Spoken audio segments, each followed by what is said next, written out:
Perhaps the oldest known depictions of plant sacraments are the 7,000-year-old rock paintings of tassili in Algeria.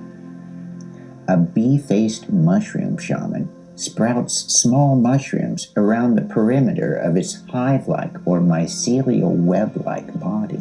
In recent history, psychedelics that have been demonized, outlawed, and suppressed by church and state are now being re-examined as therapeutic medicines. When people turn inward with psychedelics in a supportive setting, many encounter a realm of spiritual light and beauty so fantastic that they're profoundly moved and positively changed, overcoming grief, depression, PTSD, and addictions, discovering a higher purpose to life.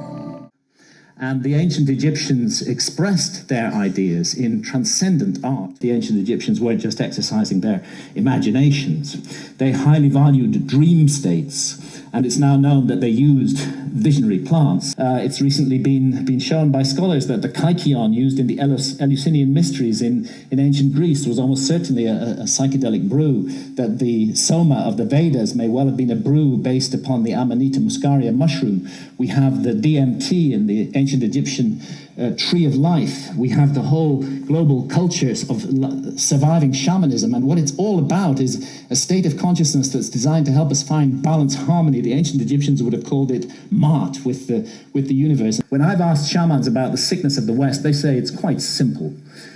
You guys have severed your connection with spirit. Unless you reconnect with spirit and do so soon, you're going to bring the whole house of cards down around your heads and ours. We have erected huge apparatuses of armed bureaucracies who will invade our privacy, who will break down our doors, who will arrest us, who will send us to prison, sometimes for years, for possessing even small quantities of psilocybin. And I stand here invoking the hard-won right of freedom of speech to call for and demand another right to be recognized, and that is the right of adult sovereignty over consciousness.